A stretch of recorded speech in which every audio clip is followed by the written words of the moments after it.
Peps. Dito po tayo, mag-meet po tayo ngayon dito sa Bell.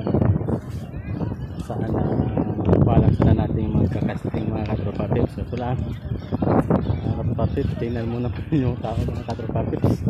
Pagkita po natin. So yun po mga katropa Peps, yung mga tao ngayon na nagkakasting hanggang doon sa pinakadulo. Daming tao.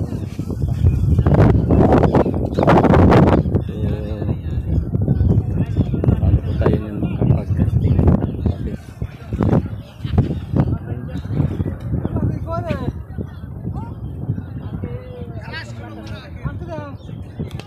Nandun po yung tao.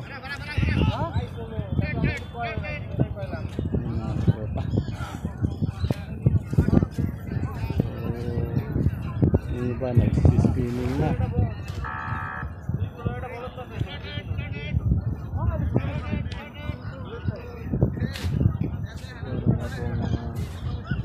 Lugar na pag pahagisan na katropa. Sa dami ng tao na yan. Para po tayo magpistuhan hanggang sa kabila.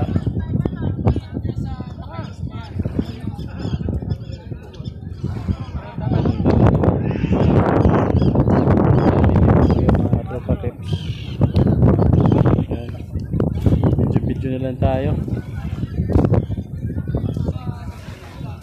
Hindi tayo makapaghagis ito.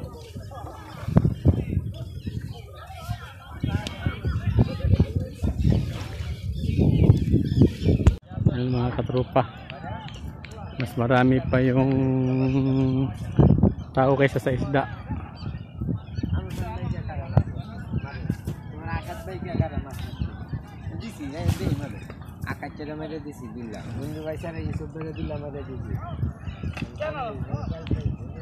Video na lang tayo.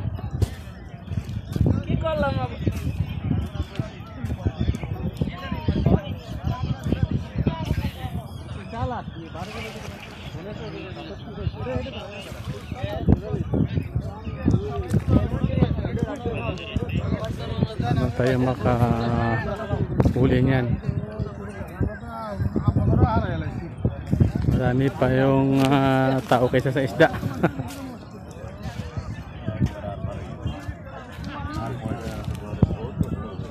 Hindi kasi kaya ganun.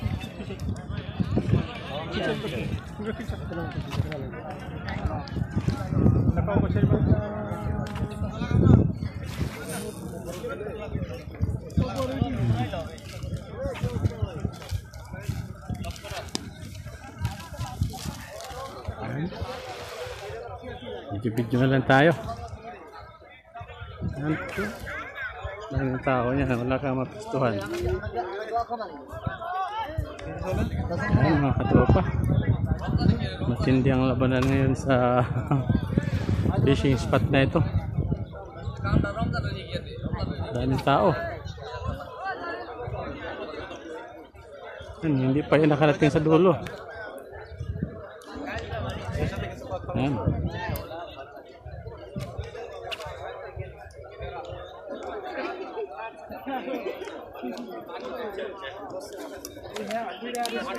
Nakarating yan sa dulo. Nakabilang ibayo. Yan, kaya yan lang tayo mga katropa. Marami pang tao kaysa sa isda.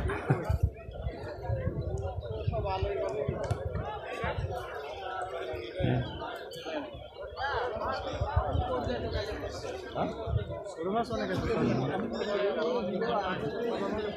Kakasali doon nasa kabila.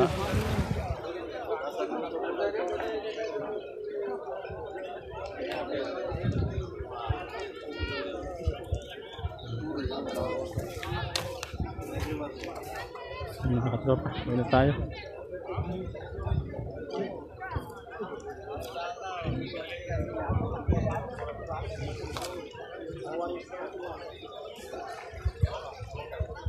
Daming meron.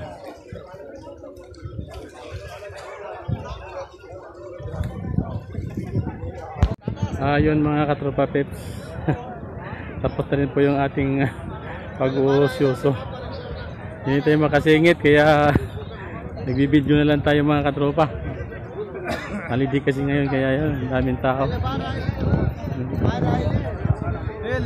Sa dulo. Hanggang pang mahagisa.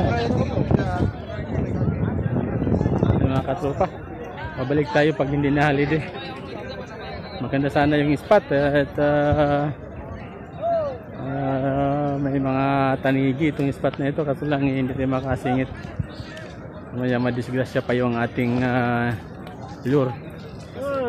May daming naghahagis na mga manggali. Ayan lang tayo mga katropa. Better luck next time again. Ganun talaga. Kaya itong naging hobby na rin po natin itong fishing. Kaya